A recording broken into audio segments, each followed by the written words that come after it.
Selamat pagi Bapak Ibu Saudara. Hari ini saya mau menyampaikan ungkapan hati saya kepada saudara-saudara semuanya. Bangsa yang berintegritas harus memiliki tanah air. Tempat bangsa itu meregenerasi, membangun kemanusiaan, keagamaan, budaya, kemerdekaan, ideologi, politik, ekonomi, ilmu, teknologi, dan ekologi, membangun damai sejahtera, keadilan sosial, dan kemakmuran, dan lain-lain. Bangsa itu beradab kalau segala usaha bangsa itu di tanah airnya tersebut diarahkan dan dilakukan untuk pemuliaan manusia tanpa kecuali, tanpa diskriminasi, bukan untuk pemuliaan Tuhan. Pemuliaan Tuhan biarlah dijalankan pribadi lepas pribadi, setiap pemeluk agamanya masing-masing. Bukan hanya kehendak Tuhan, tetapi justru kehendak kemanusiaan itu sendirilah yang membuat tidak ada satu tanah air di dunia ini yang dihuni oleh satu suku, satu ras manusia saja. Tetapi dihuni oleh berbagai macam latar belakang. Memang keanekaragaman itu adalah suatu berkat dan harus diusahakan tetap menjadi berkat. Saudara-saudara, hanya untuk orang Israel, Jehovah pernah menentukan daerah mana yang menjadi tanah air mereka, yakni mengambil alih tanah air suku orang Kanan, orang Jebus, atau orang Het, atau banyak lagi suku kecil lainnya di sana.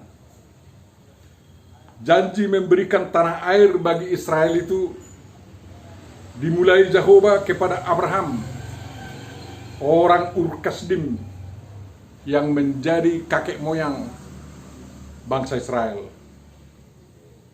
Sesuai dengan janji itu, Abraham memasuki bagian tanah Kanaan yang merupakan daerah nomaden para pemilik ternak. Abraham sendiri adalah pemelihara ternak yang sangat banyak. Kepemilikan itu dimulai dengan membeli sepotong tanah di Makpela untuk keperluan pekuburan istrinya Sarah, dan untuk kuburannya juga. Kemudian dia harus berperang melawan raja-raja yang tidak mau hidup berdampingan dengan damai. Keturunannya, generasi ketiga, keempat, Yakub dan anak-anaknya harus mengungsi ke Mesir karena musim kelaparan di tanah Kanaan. Yusuf bin Yakub, buyut Abraham, menjadi orang nomor 2 di kepiraunan Mesir karena hikmatnya yang luar biasa. Lebih 400 tahun keturunan Abraham berada di Mesir. Lalu penindasan dan perbudakan ditimpakan kepada orang Israel oleh penguasa Mesir yang tidak tahu lagi jasa-jasa Yusuf. Oleh karena itu, bangsa Israel mencari tanah air mereka. Musa memimpin mereka keluar dari Mesir dan menjadi pengembara 40 tahun lebih di gurun-gurun sebelah selatan tanah Kanaan, gurun Sin, gurun Sinai misalnya. Yosua memimpin mereka masuk di tanah Kanaan dan mengambil alih semua tanah air suku-suku yang sudah mendiaminya sebelumnya. Daerah yang sudah didiami oleh suku Filistin, yakni 7 kota dan sekitarnya di daerah pantai, tidak turut diambil alih oleh Israel. Penumpasan demi penumpasan, termasuk penumpasan agama suku, diperintahkan oleh Yahweh untuk dilakukan bangsa Israel. Tetapi itu gagal. Dan Israel harus rela hidup berdampingan dengan mereka di tanah terjanji, sambil menjaga diri agar Israel tidak terkontaminasi oleh agama dan budaya mereka. Israel gagal karena mereka hendak dipaksa melakukan pemuliaan bangsa dan sekaligus pemuliaan Yahweh di tanah air mereka. Kerajaan Israel bersatu yang dimulai Daud menjadi pecah dua, satu di utara, satu di selatan, Samaria dan Yehuda. Dosa bangsa itu kepada Yehova dikatakan menjadi alasan dihapusnya kerajaan itu dari muka bumi, dan bangsa Israel terbuang ke Mesopotamia, ke Halat 722 sebelum Masehi, dan ke Babel tahun 508 sebelum Masehi. Di pembuangan, mereka mengusahakan kesejahteraan kota di mana mereka dibuang. Di pembuangan, agama mereka digunakan untuk pemuliaan manusia. Pemuliaan bukan berarti pemujaan. Lalu kepada mereka disampaikan firman Yahweh yang mengatakan, dan kamu akan diam di dalam negeri yang telah kuberikan kepada nenek moyangmu, dan kamu akan menjadi umatku, dan aku akan menjadi Allahmu. Yeskel 36 ayat 28. Lalu mereka dibantu oleh raja-raja Persia, Kores, Darius, dan lain-lain, untuk kembali menempati tanah air mereka dan memelihara agama mereka untuk pemuliaan manusia. Untuk itu bait suci dan tembok Yerusalem dibangun kembali. Walau silih berganti kerajaan-kerajaan menjajah tanah air Israel, tetapi mereka bisa bertahan berada di tanah air mereka. Bapak Ibu, kita tahu tahun 32 Masehi, menurut catatan sejarah dunia, mereka menolak Yesus dan menyalibkan Yesus, yang menghardik mereka agar mereka membuat agama Israel untuk pemuliaan manusia.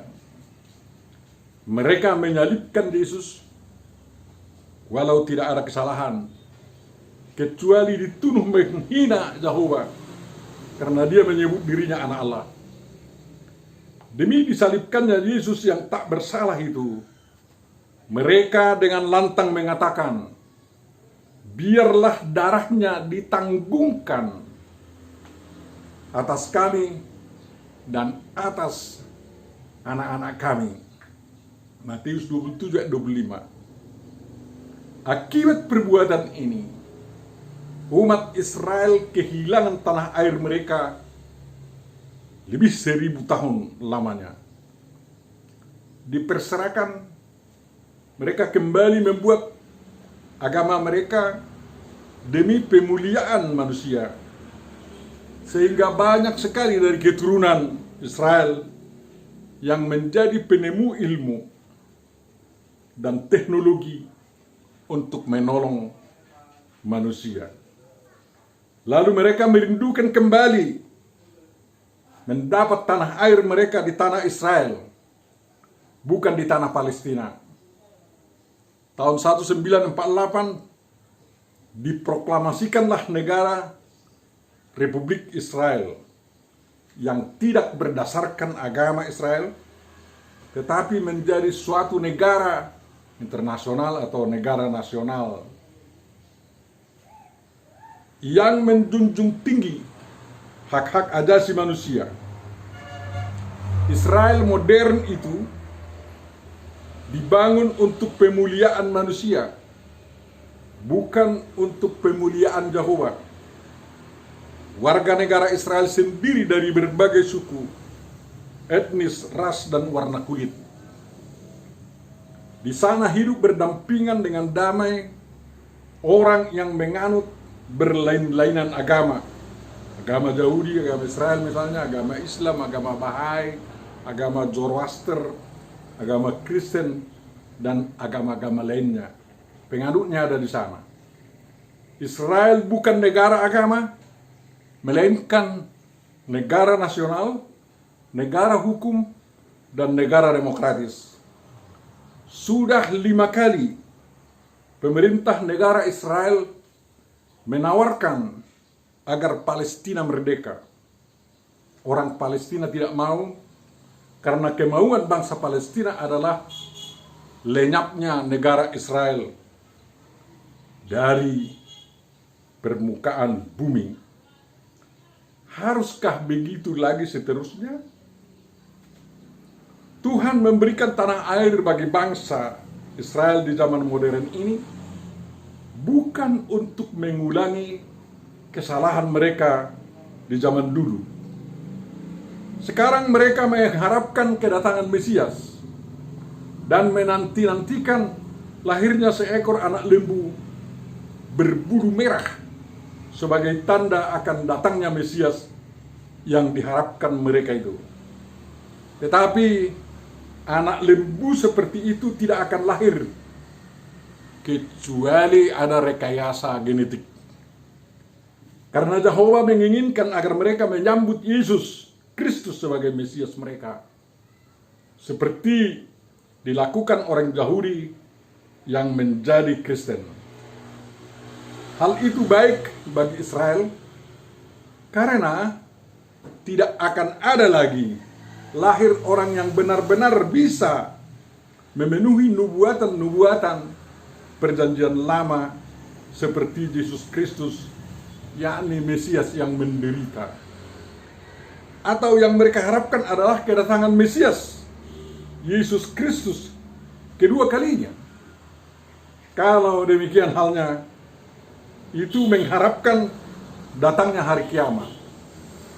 Negara Israel dan Negara Kesatuan Republik Indonesia sama-sama negara penjunjung tinggi HAM, pemberi kebebasan kepada rakyatnya untuk memeluk agama masing-masing sesuai ajaran agama masing-masing beribadah.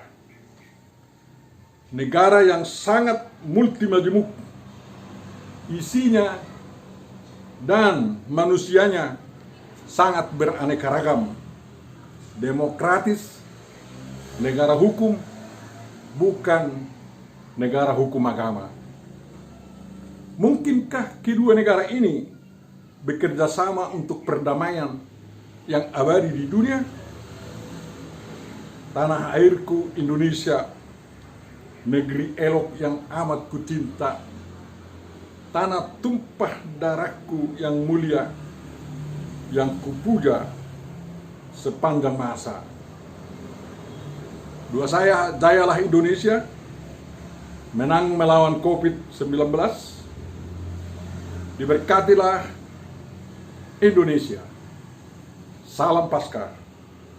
Tuhan Yesus memberkati. Salam dari Pendeta Langsung Maruli Sitorus. Amin.